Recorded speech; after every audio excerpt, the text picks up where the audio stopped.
Son las 8 de la mañana, hora central europea, las 7 de la mañana en Canarias. Decía Marcel Proust, nació un día como hoy, que a veces estamos demasiado dispuestos a creer que el presente es el único estado posible de las cosas. Buenos días. Renfe les ofrece esta sección. Dicen los futuros que las bolsas de Europa van a abrir dentro de una hora muy tranquilas tras escuchar a Jerome Powell. Ese mensaje un poco más aperturista, una bajada de tipo de interés ya en septiembre. Tenemos el futuro del mercado americano muy plano, el S&P en 5.577, y empiezan a negociarse ahora mismo futuros europeos. El del IBEX lo hace con un recorte de 11 puntos. Es una décima de caída, de corrección, en los 10.921. Vemos el futuro francés muy plano, el alemán muy plano también, el londinense, sin embargo, sube una décima, así que por este lado no hay mayor tensión. Y en la cumbre de la OTAN se está expresando tensión con los desafíos económicos para invertir más dinero en defensa. Va a estar en nuestro foco a continuación con nuestro invitado capital. Con el profesor de Relaciones Internacionales Frederick Mertens lo abordaremos. Y a continuación, tras la entrevista, en la gran tertulia de la economía, con Eduardo Aguilar, técnico comercial, economista del Estado y presidente del Consejo Editorial de Capital Radio, con Manuel Moreu, el expresidente del Instituto de la Ingeniería, y con Kamal Romero, consultor independiente de Analítica de Datos y Economía. Pondremos contexto a las noticias más importantes que actualizamos a continuación, aquí en Capital Radio, con Miguel San Martín.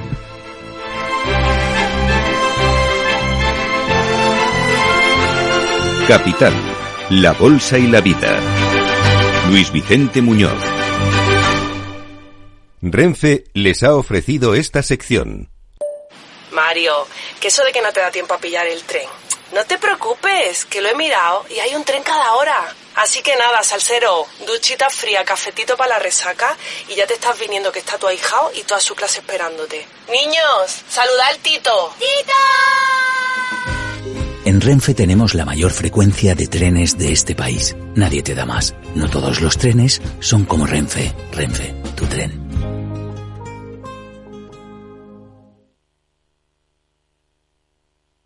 Capital, la bolsa y la vida, con Luis Vicente Muñoz. Y tenemos en la cumbre de la OTAN a 32 jefes de Estado y de Gobierno hablando de la inversión necesaria para sostener el efecto disuasorio de la alianza, Miguel.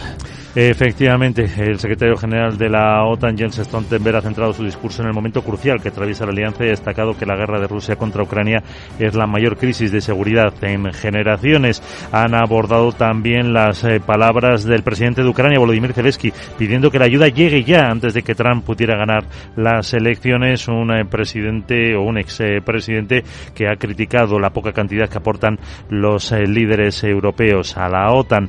Stoltenberg se ha referido a la financiación. Los aliados, dice, están aumentando sus inversiones en defensa. 23 aliados están invirtiendo más del 2% de su PIB ya en defensa, lo que supone el doble de hace tan solo 4 años.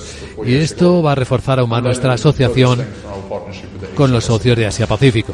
Y es que Corea del Sur, Japón, Australia y Nueva Zelanda, además de Ucrania, van a participar en una sesión de este miércoles centrada en reforzar su política de disuasión y defensa. Mientras Rusia, a pesar de las sanciones occidentales, sigue vendiendo sin problemas petróleo y gas natural a todo el mundo. A India le vende el año pasado 90 millones de toneladas, que curiosamente es el doble de lo que le vendió el año anterior. De hecho, según el viceprimer ministro ruso Alexander Novak, las exportaciones han cubierto el 40% de toda su demanda. Ambas naciones esperan que el comercio se eleve a los 100.000 millones de dólares anuales para 2030. La portavoz de la Casa Blanca, Karine Jean-Pierre, insiste en que India tiene que jugar un papel importante en poner fin a la guerra de Ucrania.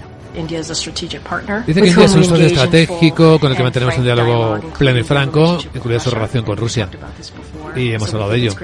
Así que creemos que es fundamental que todos los países, incluida India, apoyen los esfuerzos para lograr una paz duradera y justa en Ucrania. Es importante que todos se den cuenta de ello.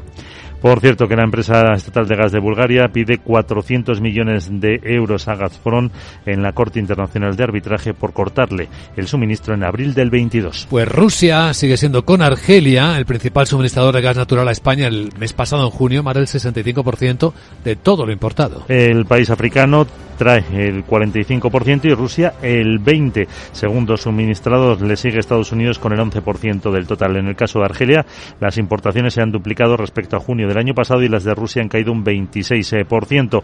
El 60% del gas importado llega en forma de GNL y el 40% restante por gasoducto. Y en España, vueltas con el debate sobre la reducción de la jornada laboral. Hoy la vicepresidenta segunda, Yolanda Díaz, sigue con su agenda de reuniones con líderes empresariales. Hoy Santander España, que ya han aplicado reducciones de jornada. En la jornada de ayer inició esos contactos con el consejero delegado de Telefónica y con el presidente de Mafre. La también ministra de Trabajo les ha trasladado el planteamiento del gobierno y les ha pedido aportaciones a su propuesta. Por su parte, el presidente de la COE, Antonio Garamendi, acusa al Ministerio de gobernar contra las empresas. Y es lo que ocurre cuando se incumplen los pactos, y vuelvo a hablar como esa prioridad de los convenios acordada en la reforma laboral y que se va a modificar sin pasar por el diálogo social. Pero quiero dejar claro también que no hemos sido nosotros los responsables de esta situación, porque COE no ha cambiado. Seguimos comprometidos con nuestros acuerdos en el diálogo social. Así, también dice que reducir la jornada a esas 37 horas y media semanales equivale a regalar por decreto 12 días de vacaciones pagadas al año por las empresas. Hablando de los salarios, el último informe de la OCDE muestra como más de la mitad de los países de la organización, y entre ellos está España, los salarios reales no han recuperado aún el poder adquisitivo previo a la pandemia. Explica que de media en el primer trimestre de este año los salarios eran un 1,5 superior a los del cuarto trimestre del 19, pero no en todos los países. Por ejemplo, esa capacidad adquisitiva es inferior en Alemania, Italia, Suecia, Australia o España. Y en el primer trimestre el salario real había crecido en 29 de los 35 países, una media del 3,5%, pero solo era del 1% en España. Bueno, pues esto y lo que en la agenda nos traiga Sara Bot. Hola Sara, muy buenos días. Muy buenos días. Te recuerdo que este miércoles tenemos otro día sin grandes referencias macro en Europa, donde tan solo esperamos datos de producción industrial en Italia y el IPC en Portugal de junio. El Banco de España publica la riqueza financiera de las familias a cierre del primer trimestre y en Alemania comparece el presidente del Bundesbank. En Estados Unidos volveremos a escuchar al presidente de la Reserva Federal, Jerome Powell, y se publican datos de inventarios mayoristas y de crudo y destilados. Luis Vicente, vamos a escuchar ahora al profesor Mertens para que nos deje las claves de la cumbre del LXXV aniversario de la OTAN. Prefiero decirlo así, que si tengo que leerlo como centuentengesísimo es más difícil. Jeje. ¿Cuándo será mi aniversario? Pues te dejo una de mis rimas. Llega el aniversario de Sara. Un día de fiesta y algarabía. Brindamos por ella con alegría. Jeje, qué bonito. Chao. Hasta luego, querida Sara. Enseguida saludamos a nuestro invitado capital y entramos al análisis de la cumbre de la OTAN.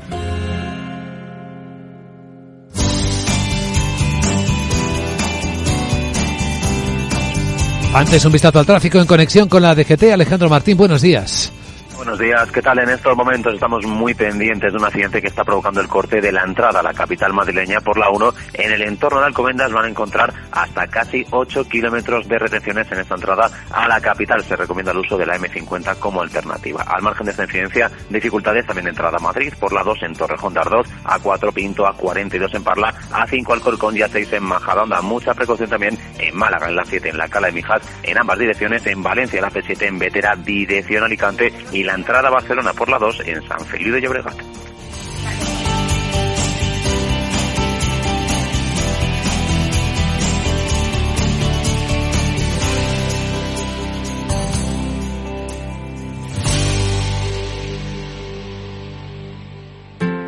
Adelantarse en la vuelta al cole tiene premio.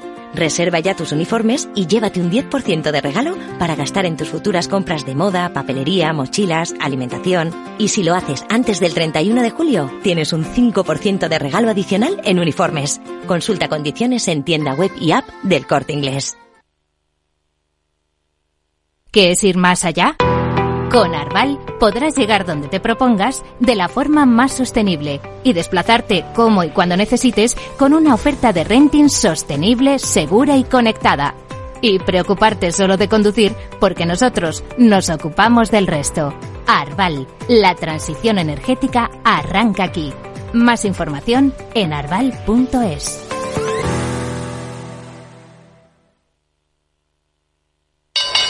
¿Te interesa la bolsa? Compra y vende acciones o ETF sin comisiones hasta 100.000 euros al mes. ¿Has oído bien? Sin comisiones.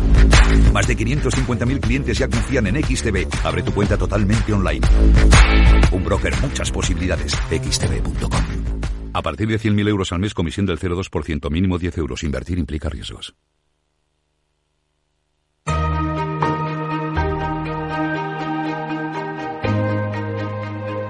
La entrevista capital.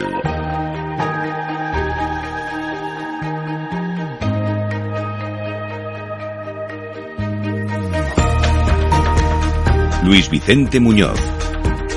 Cumbre de la OTAN en Washington, conmemoración del 75º aniversario, pero en realidad un examen interior para comprobar si la Alianza Atlántica sigue siendo disuasoria con su actual nivel de recursos económicos y o militares. De hecho, el centro parece estar en el diálogo económico de si el 2% de aportación sobre los PIB de los socios es suficiente. Y da la impresión de que el mensaje es que no, que habrá que elevar esa aportación.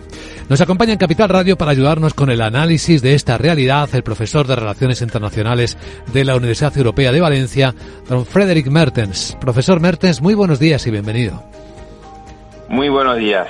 Porque hablan mucho del dinero, del 2% sobre el PIB de los socios. Hay varios, más de la mitad, que ya están invirtiendo más en defensa de ese 2%, pero el mensaje parece ser muy insistente en que con eso no se alcanza a la inversión disuasoria ante potenciales conflictos. Bueno, más que la cuestión disuasoria es la cuestión de que pues hace falta un equilibrio de aportación financiera y de logística a la Organización Atlántica. Perdón. Esta cuestión no es una cuestión nueva, no es una cuestión que data de la recriminación de Donald Trump hace algunos años. A Barack Obama, por ejemplo, quizá podemos remontar un poco más lejos, en que se pedía a los aliados atlánticos de invertir más en la defensa común, o incluso los propios programas de defensa nacionales, porque en aquel momento estábamos en una globalización, digamos, feliz, en la cual se pensaba que después de la caída del muro de Berlín, que íbamos a disfrutar de los que se llaman los dividendos de la paz. Es decir, que la globalización podía perfectamente resolver cualquier conflicto. Y nos hemos despertado hace ya 2 años, una mañana, de manera brutal, en que la globalización y el mercado no responden a las tensiones, a los conflictos, y que pues volvemos a la realidad dura, que consiste en defenderse y la necesidad de aumentar el presupuesto militar. Sí, esta es una realidad tozuda, como diríamos los periodistas, que se muestra crudamente en la guerra de Ucrania, donde ya vemos que las defensas antiaéreas no son suficientes para detener ataques como los ocurridos esta semana, que han vuelto a afectar a población civil, con un misil cayendo sobre un hospital infantil en Kiev. Da la impresión de que la respuesta posible en este escenario no es más que la de seguir armando en clave de autodefensa a Ucrania, ¿no? Es lo único que puede seguir haciendo la OTAN. Sí, a Ucrania, pero también a los miembros de la propia OTAN, porque la amenaza se hace real y efectiva respecto a Ucrania, pero países como Estonia, Lituania, Finlandia, Suecia y después un poco más hacia el sur, Polonia, son países que están en primera línea frente a una amenaza rusa, y por ello esos países han incrementado de manera significativa el presupuesto en defensa. En realidad todos los países de la Europa occidental han aumentado y Europa central también ha aumentado el presupuesto militar, porque uno, la amenaza rusa se hace más presente, y segundo, hay la conciencia de que Europa o los países europeos tienen que invertir más en la defensa, porque ya no estamos seguros al 100% no de la eficacia, pero de la voluntad política de Washington de cubrir de manera indefectible, por no decir eterna, el esfuerzo de protección de los aliados europeos, más aún cuando no se sabe, pero se pronostica la posible vuelta de Trump a la Casa Blanca. ¿Es factible pensar, profesor Mertens, que Ucrania va a ser parte de la OTAN en un plazo visible? ¿Qué efectos tendría eso? Bueno, Ucrania como tal lo veo difícil. De momento, la regla es que cuando un país está en guerra no puede formar parte formalmente de la OTAN.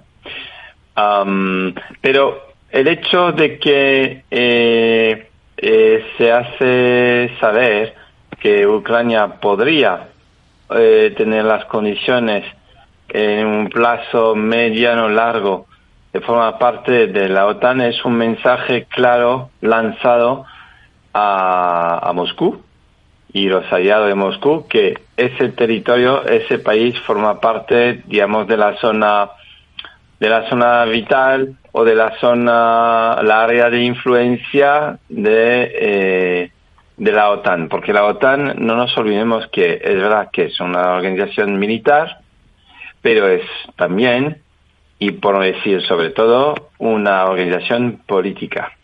Es decir, que a través de la OTAN se transmite mensajes de naturaleza geopolítica sobre la área de influencia de los países occidentales, porque es una organización occidental, y cuando digo occidental, vamos más allá de consideraciones técnicas o militares, hablamos de valores democráticos, los derechos humanos, lo que es un Estado de Derecho, el servicio de las Fuerzas Armadas para la garantía de la democracia, etcétera, etcétera. Todo esto pasa también por el mensaje de la OTAN cuando afirma que tarde o temprano un tal país formará parte de la OTAN. Lo hemos visto con Suecia, por ejemplo, y con Finlandia. Ha sido la misma dinámica. Lo que pasa es que ambos países no están en conflicto y evidentemente es más fácil de integrarlos en la OTAN, a pesar de las dificultades que Turquía, o más bien Erdogan, ha intentado imponer a los miembros de la OTAN. En la cumbre que se está celebrando en Washington planea el fantasma de qué puede cambiar en la organización si Donald Trump gana las elecciones presidenciales en Estados Unidos. ¿Cuál es el escenario, profesor Mertens? Bueno, el escenario es que consiste en consolidar los vínculos, los compromisos de los 32 jefes de Estados, o 31, porque Macron no está, con el fin de justamente atar los cabos antes de la posible llegada de ese histrión americano que podría intentar de revolcar la mesa de la OTAN. Pero es verdad que esta organización funciona con la voluntad política de sus miembros. No creo que Estados Unidos llegará a una actitud muy radical, porque Estados Unidos también necesita a los aliados. No solo por el tema de que pues Estados Unidos también tiene intereses vitales fuera de Estados Unidos y que en algunas circunstancias pues le viene bien la intervención de la OTAN, sino también y sobre todo porque el principal proveedor de armas, municiones, vehículos, aviones, bueno, lo que podemos imaginar como material militar es justamente Estados Unidos. Y necesita vender porque la economía americana también radica en sus multinacionales o empresas del sector armamentístico. Claro, la clave económica. Pues agradecemos a don Frederic Mertens, profesor de Relaciones Internacionales de la Universidad Europea de Valencia, que nos haya ayudado con las claves de lectura geoeconómica de esta cumbre de la OTAN. Gracias, profesor Mertens, y buen día. Buen día.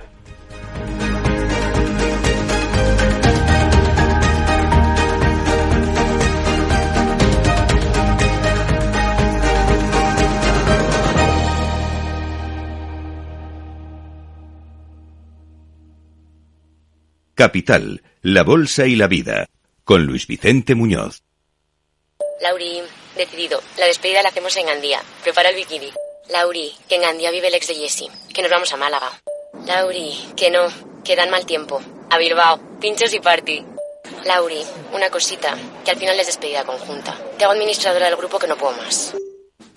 En Renfe tenemos más de 1.500 destinos para que siempre puedas llegar a donde quieras llegar. Nadie te da más. No todos los trenes son como Renfe. Renfe, tu tren.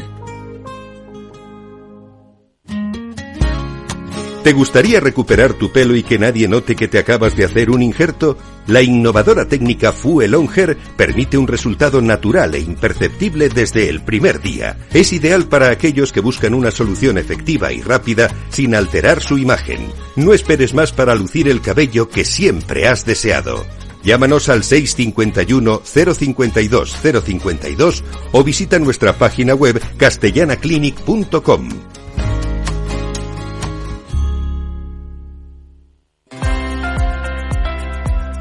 ¿Quieres informar, analizar, innovar y liderar, convirtiéndote en experto en periodismo económico? Apúntate al programa de experto en comunicación económica de Capital Radio y la Escuela de Negocios e Inversión INTEFI.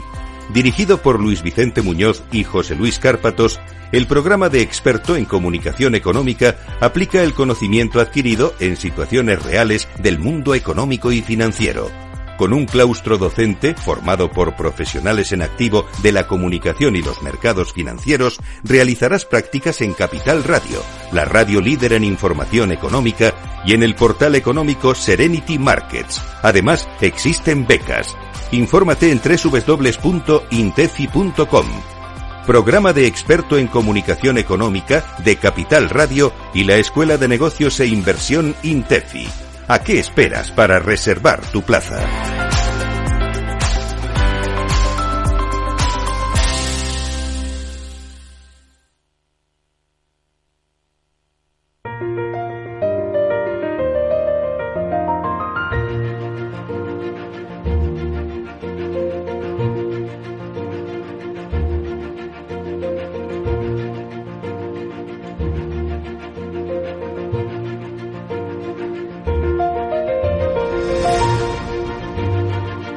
En Capital Radio comienza la gran tertulia de la economía, con Luis Vicente Muñoz. Porque no solo es importante saber lo que está pasando, lo que está ocurriendo, sino también interpretarlo correctamente, en su contexto, relacionarlo, observar las repercusiones que puede tener. Ese es el ejercicio de la gran tertulia de la economía. Llamar la atención más allá del ruido sobre el fondo de las cosas. Y nos acompañan en este ejercicio no siempre fácil, porque el ruido es enorme en este tiempo, como bien sabemos todos. Manuel Moreu, que es expresidente del Instituto de la Ingeniería de España. ¿Cómo estás, Manuel? Buenos días. Buenos días, Luis Vicente. Bienvenido. Gracias. Kamal Romero, que es consultor independiente y de analítica de datos, también de economía. ¿Qué tal, Kamal? ¿Cómo estás? Muy buenos días. Y Eduardo Aguilar, que es técnico comercial y economista del Estado y preside además el Consejo Editorial de Capital Radio. ¿Cómo estás, Eduardo? Buenos días. Muy buenos días, muy bien, muchas gracias. Pues hay muchos temas sobre la mesa. No sé cuáles os parecen más importantes para empezar a analizar, Eduardo. Quizá el informe de la OCDE, ¿no? Sí, el que muestra que los salarios reales están en España y en casi la mitad de los países de la OCDE todavía por debajo en poder adquisitivo de la pandemia. Sí, lo que demuestra que el ajuste ha sido parcial y que ha coincidido con un repunte inflacionista en un momento muy crítico, ¿no? Y siempre sale el tema de la productividad española, que si no mejora, pues no produce la situación suficiente como para ganar capacidad adquisitiva, ¿no? El país está en una situación muy peculiar en su mercado de trabajo, con grandes cifras de desempleo todavía, con muchísima inmigración. Está muy desajustado y eso repercute efectivamente en las condiciones laborales, ¿no? Y esto explica de nuevo esa paradoja para muchos de que se cuente cómo la economía de España va bien, va creciendo, y tiene mucho que ver, claro, con el crecimiento de la población y del empleo, pero la realidad personal es otra, ¿no, Kamal? En España y en otros países. Sí, bueno, en el caso español en realidad no estamos viendo absolutamente nada nuevo. Tenemos un mercado de trabajo con una alta rotación, un mercado de trabajo que desde la crisis del 2008 los salarios de reentrada son sistemáticamente menores. Cuando sales del mercado de trabajo y te vas al desempleo o la inactividad, el salario de reentrada en media es menor en absolutamente casi todos los casos. Es un mercado de trabajo en el cual los salarios son y han sido sistemáticamente menores que los de los países análogos en la zona euro o en la Unión Europea. Son países en España los salarios han sido inflexibles, bastante rígidos, perdón. Hemos visto cómo en la crisis de 2008, justamente debido a esta rigidez de salario, casi todo el ajuste se hizo vía caída del PIB y vía caída del empleo. Y ahora estamos viendo que los salarios también son rígidos al alza. Hemos visto, por ejemplo, cómo ha habido sectores como la hostelería, en el cual había un mercado de trabajo, digamos, bastante estrecho, en el cual hay una demanda importante y gente que no aceptaba trabajar por ese salario, y los salarios no subían. ¿Por qué? Pues sencillamente están establecidos por convenio. Ya. Del mismo modo que no bajaban cuando tenían que bajar para realizar un ajuste más suave. Y entonces, en este escenario, que es particular de España, hemos visto que ahora compartimos algo que es que los salarios reales no aumentan. Y dicho esto, si el salario nominal no aumenta, todo el incremento del salario real viene dado por la caída de la inflación. Y en el caso de España seguimos con una inflación por encima de la media de la zona euro. Entonces aquí no vemos nada nuevo. El mercado laboral es la gran tarea pendiente que tiene España desde hace muchísimo tiempo. Seguimos teniendo la tasa de empleo más alta. El único periodo en el cual la tasa de desempleo no fue la más alta fue después de la crisis, en la cual Grecia nos superó, pero esto ha sido así en 4 legislaturas distintas. Es decir, es algo estructural. A pesar del camuflaje estadístico, ¿no?, que está representando el empleo discontinuo, el fijo discontinuo. No, a ver, eso... Hay más contactos con persona que trabajadores. Ya, no, cuando ves los microdatos, lo que vemos es lo siguiente. La duración de los contratos bajo una distinta figura sigue siendo similar. No obstante, la definición de empleo no la pone el gobierno, ¿eh? Esto es un estándar que tiene la Organización Internacional del Trabajo. Esto pasa por Eurostat. Entonces las cifras son las que son. El otro tema es investigar cuál es la dinámica. La dinámica sigue siendo la misma. La rotación laboral ahora tiene otra figura, pero las cifras de empleo son las que son. O sea, es innegable que ahora estamos viendo cifras de empleo y de paro bastante mejores de las que no veíamos hace 15 años. No obstante, el tema es cómo eso se traduce en ingresos laborales. Y como sabemos desde hace mucho tiempo, el tema de los ingresos laborales es un tema de intensidad de trabajo. Es decir, podemos tener mucho empleo, pero si la rotación es muy alta y el salario muy bajo, tus ingresos laborales son muy bajos. Manuel. Bueno, tenemos muchas cosas por poner en la balanza, ¿no? El absentismo no para de crecer, la productividad no para de bajar, y luego, ¿qué sabemos hacer? Cada vez sabemos hacer menos cosas. Es decir, cuando se contrata una persona, cada vez esa persona tienes que formarle en el trabajo que que va a realizar. Pero también porque el trabajo está cambiando, ¿no? Bueno, porque el trabajo está cambiando y porque las personas vienen menos preparadas. Es decir, yo creo que bueno, se ve en cualquier sector. Es decir, si estás en el mundo de la obra y tienes que hacer una obra en tu casa, pues tienes pánico de ver quién entra a hacer la obra, porque puede entrar gente que dicen que son albañiles y no lo son. Es decir, que son fontaneros y no lo son. O sea, cuando te ponen un recubrimiento de una terraza, dicen, me lo van a dejar peor que estaba. O sea, eso... Y claro que lo pagas. Es decir, yo creo que es una ecuación de muchas variables, y evidentemente, claro, el salario es importantísimo, pero que gane el que sepa, es decir, el que no sabe hacer, que aprenda. Pero claro, también estás compitiendo contra el dinero por no hacer nada y estar en el mercado negro. Es decir, es un problema muy complicado. Sí, pero en teoría, un poco siguiendo lo que decía Kamal, una economía en la que en un año determinado como este viven más del doble de la población, en algunos sectores debería haber pleno empleo y además tendencia al alza de los salarios, porque casi no podrías dar empleo a todo el mundo que quiere trabajar. Y la sensación es la contraria. Y cuando vas por toda España y vas preguntando la situación de captación de nuevos recursos para temas turísticos en general, restauración, hostelería, etcétera, la pregunta universal es no sabemos dónde podríamos obtener nuevas fuentes de empleo, lo cual es increíble, ¿no? Para nuestra industria básica, que es la turística, es increíble.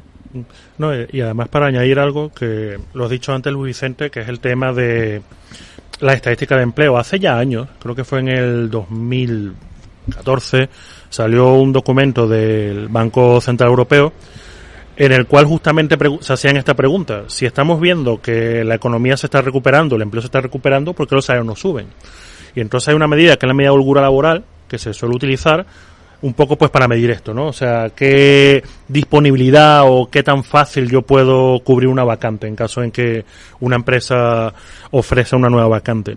Y el tema es que, claro, lo que decían era que lo que tienes que ver es, digamos, una radiografía más profunda de los datos de empleo, porque lo que ocurre actualmente es que hay, digamos, bueno, Eurostat lo llama subempleo, no sé si es la definición adecuada, que es, por ejemplo, gente que está trabajando a jornada parcial cuando en realidad quiere trabajar a jornada completa.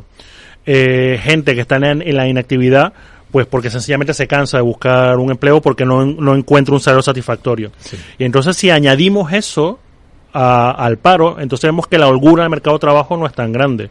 No obstante, yo creo que en España está ocurriendo lo contrario. Yo creo que en España lo que pasa es que yo sí creo que la holgura en el mercado de trabajo es pequeña. Yo sí creo que existen empresas que no son capaces de rellenar sus nuevas vacantes, pero claro, yo creo que aquí lo que falta es flexibilidad. Y también aquí hay un tema, Manuel ha comentado el tema de la formación. Y es que claro, es que justamente la alta rotación es algo que desincentiva la formación de las empresas. Porque ¿cómo puedes tú invertir recursos en formar a alguien si de repente las condiciones económicas cambian, esta persona tiene o tenía un antiguo contrato temporal y te tienes que deshacer de él? Entonces, yo creo que es un conjunto y además es endógeno, pero yo creo que es un problema. Yo creo que es un problema precisamente por lo que he hecho al principio. Al final del día estamos hablando del ingreso de la gente. ¿Y reducir la jornada laboral ayuda a resolver este problema? La jornada laboral máxima, que es en lo que está el gobierno ahora. Pues yo creo que para nada. Es decir, el mercado hay que dejarlo que se resuelva. Es decir, decir que bajo las horas y sin decir nada más me parece una frivolidad. Que no absoluta. Bajes el salario. Bueno, que no bajes el salario, que no mejores, que no bajes el absentismo, que no subas la productividad, etcétera, etcétera. La flexibilidad. Es decir, podría ser, oye, bajo horas, pero de una manera flexible, ¿vale? Hay empresarios que dicen, oye, mira, me interesa que este día tal, o horas extras, pues claro que hacen falta. Bueno, pues parece que eso es pecado mortal.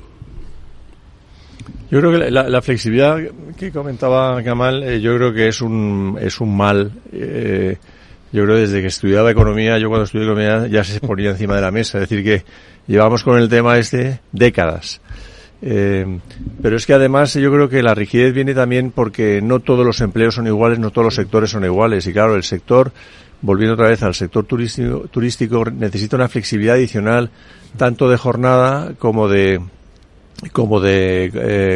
recursos, ¿no? Sí. Y claro, a mí siempre me da un poco la impresión de que se legisla desde Madrid, desde las oficinas, pensando en grandes empresas, pero no en el sector industrial español real, que es de pequeña y mediana empresa, muy pequeña, muy localizada, muy geográficamente estancada, y esa empresa necesita otro tipo de legislación y no la de las grandes empresas, que a veces los decretos estos del ministerio suenan como a ministerio, ¿no? Suenan como a grandes corporaciones, y grandes corporaciones hay algunas, pero no todo el tejido español es así, ni mucho menos. De hecho, no hay más que ver la agenda de la vicepresidenta Yolanda Díaz, con quién se está reuniendo para abordar esta cuestión. Pues hoy con Santander España, ayer estuvo con Telefónica, con el presidente de Mafre. Estaría bien que se viera con alguna mediana empresa, con alguna pyme, ¿no? Para que entendiese, sobre todo pymes, que estamos hablando del 98% del empleo de España. Esa era un poco también la que cuando hubo todas las manifestaciones agrícolas, era un poco la misma sensación. La sensación es que ahí la gente no se acercaba al problema real, ¿no? O sea, el político no se acerca al problema real, y entonces cuando legisla, pues regula unas cosas muy raras.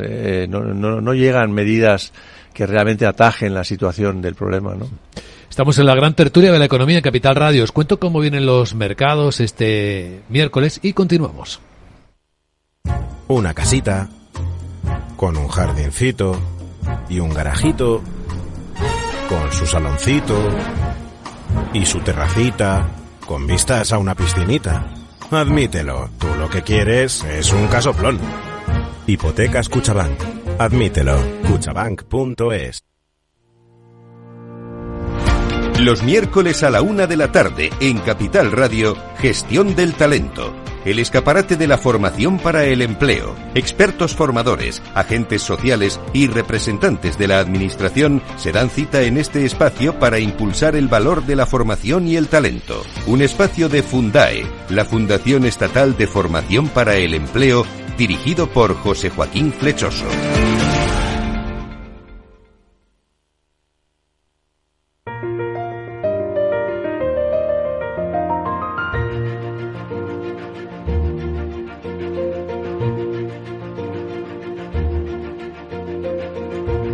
La gran tertulia de la economía, solo en Capital Radio. Pues si miramos los mercados, parece que el mundo va bien y feliz. La ilusión óptica que siguen generando las empresas de tecnología con sus subidas sin fin están permitiendo que los índices más importantes del mundo marquen un día tras otro nuevos máximos históricos. Anoche otra vez en Wall Street, ahora mismo en la bolsa de Tokio nuevamente. Tenemos el futuro americano además sin dar ningún síntoma de que esto pueda cambiar, de que esto haya acabado. El futuro del S&P está en 5.579 puntos y en el resto de Europa los futuros pues están tranquilos o empezando a subir. El del IBEX se va animando, ahora mismo está subiendo 4 décimas, 10.944, aunque no perdamos de vista que está por debajo de los 11.000. Las pantallas de XTB nos dan esta información en tiempo real. Si inviertes en bolsa, esto te interesa. XTB, tu broker con más de 15 años en España, tiene la mejor tarifa del mercado para comprar y vender acciones y ETFs. No pagues comisiones hasta 100.000 euros al mes. Si inviertes en bolsa o quieres empezar, más sencillo e imposible. Entras en xtb.es, abres una cuenta online y en menos de 5 minutos compra y vende acciones sin comisiones. Además, con atención al cliente las 24 horas del día. ¿A qué esperas? Miles de clientes ya confían en xtb.es. Un broker, muchas posibilidades. xtb.es. A partir de 100.000 euros al mes la comisión es del 0,2%, mínimo 10 euros. Invertir implica riesgos.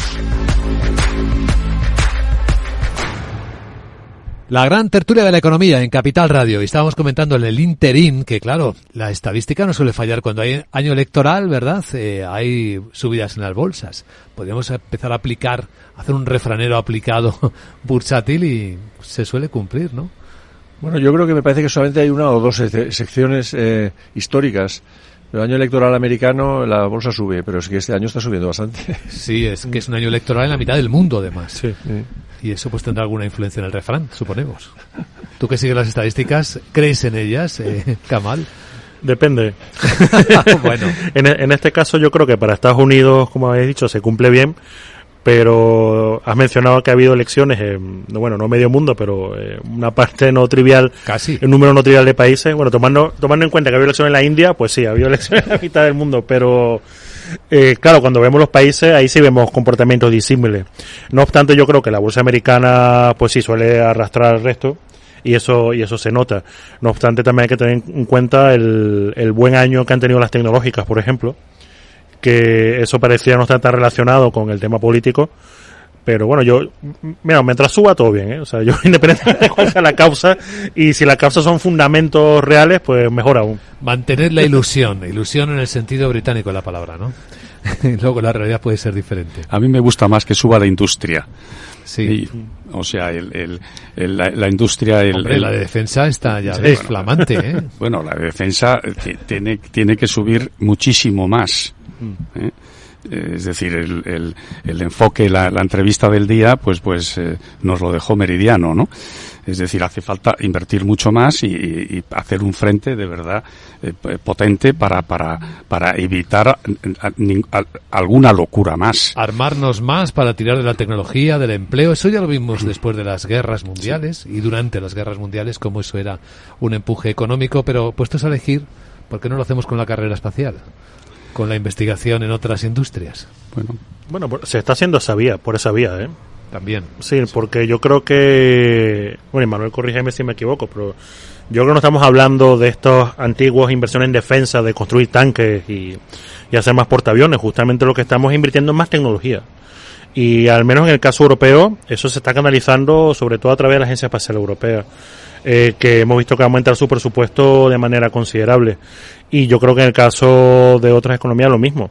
El buen comportamiento de las tecnológicas se explica en parte por estas nuevas inversiones en defensa también.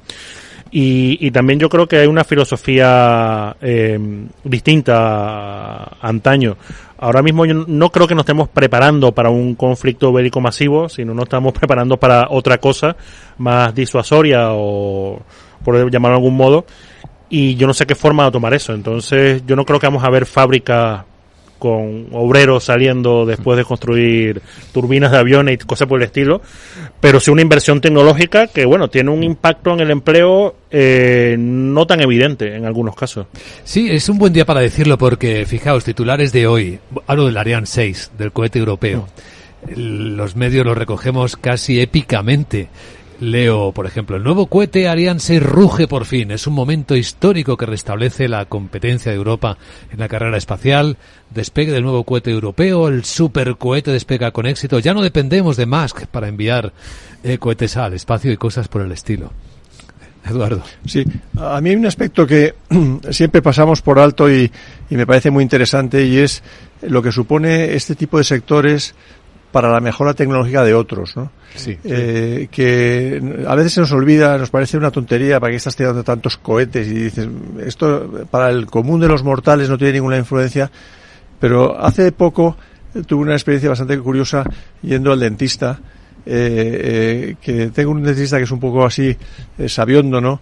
Y entonces me empezó a explicar todo lo que tiene él en su consulta, que viene de la industria aeroespacial y de la Fórmula 1. ¿Ah, sí? Y entonces es fascinante porque casi todo lo que utiliza son productos cuyo origen ha sido el sector aeroespacial o la Fórmula 1. Por ejemplo, los pegamentos que utiliza ya no son como los antiguos. Para cualquier tipo de pegamento, para cualquier tipo de implante o de solución, todo viene de los que se utilizan en las naves espaciales para ensamblar.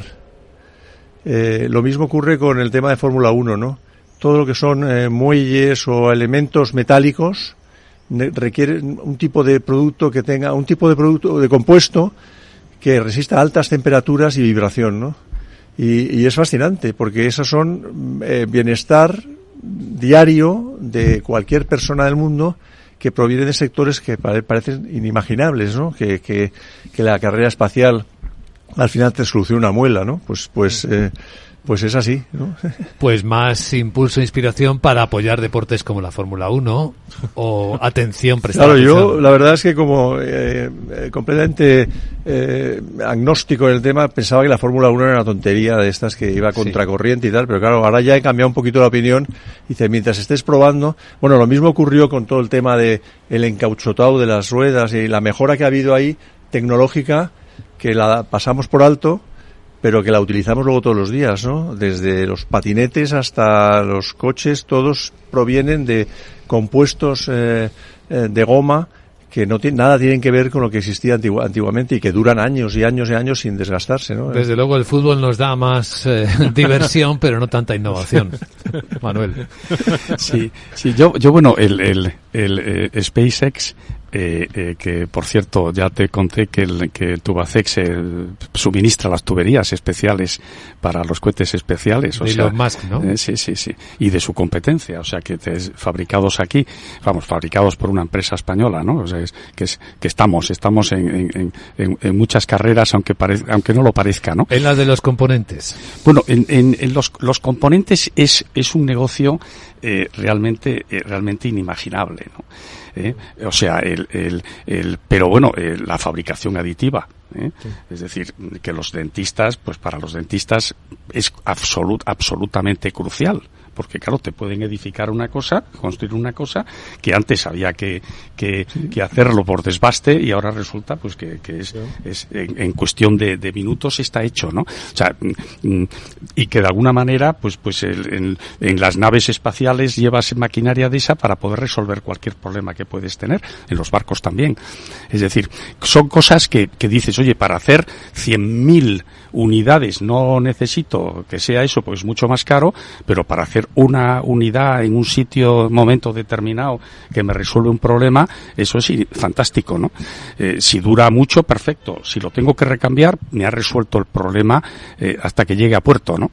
Entonces, son temas que importantísimos, y el dentista de Eduardo seguro que también sabe de eso muchísimo. Luis Vicente, has mencionado así la palabra, los componentes. Pero aquí esto es una cosa importante y que a mí me parece curioso. Cuando hablamos de política industrial, en los años 90 hubo un famoso gráfico, no sé si lo conocéis, de una fórmula U invertida, donde se intentaba representar el valor añadido y las etapas del proceso de producción. Cuando la gente habla de política industrial, piensa en fábrica, piensa en procesamiento. El procesamiento es el eslabón de la cadena de valor que menos valor añadido aporta. Lo que aporta valor añadido es la elaboración de componentes complejos, algo que parece trivial, el marketing, el diseño, la innovación. Yo recuerdo cuando yo corría, a mí me llamaba mucho la atención el típico reloj que te toma el pulso. Inteligente. No era tan inteligente cuando yo corría.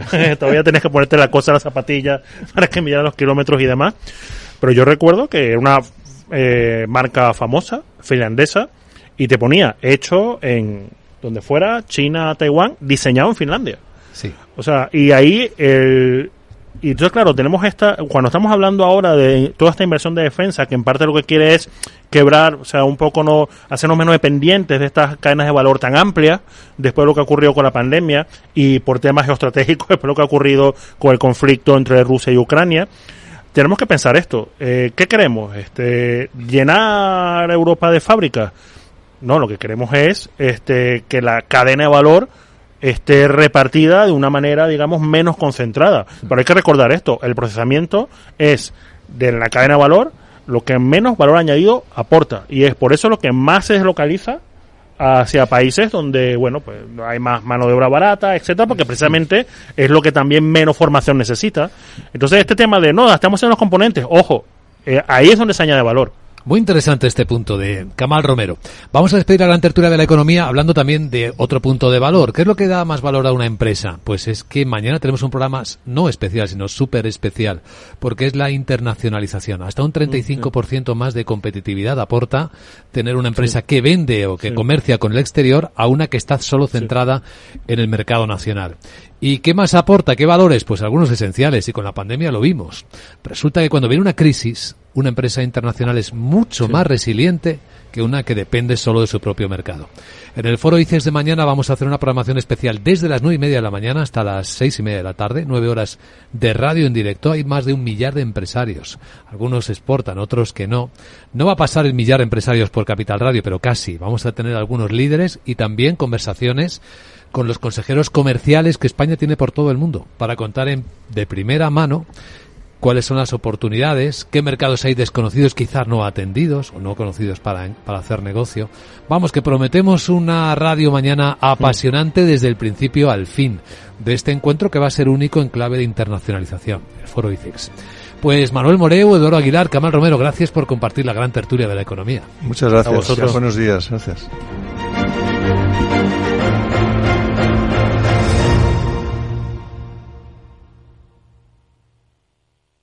DEPAM, 150 años de consistencia en gestión de fondos de inversión y mandatos. Optimiza tu cartera con nuestras áreas de especialización en renta fija, renta variable, inmobiliario cotizado y ahora también oportunidades de impacto. Consulta depaminvestments.com y a tu asesor financiero. DEPAM, confianza, conocimiento.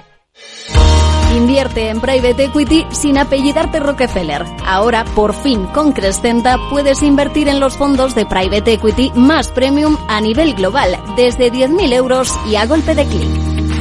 Invierte como los mejores, diversifica y eleva la rentabilidad de tu cartera en Crescenta.com. Te recordamos que rentabilidades pasadas no garantizan rentabilidades futuras.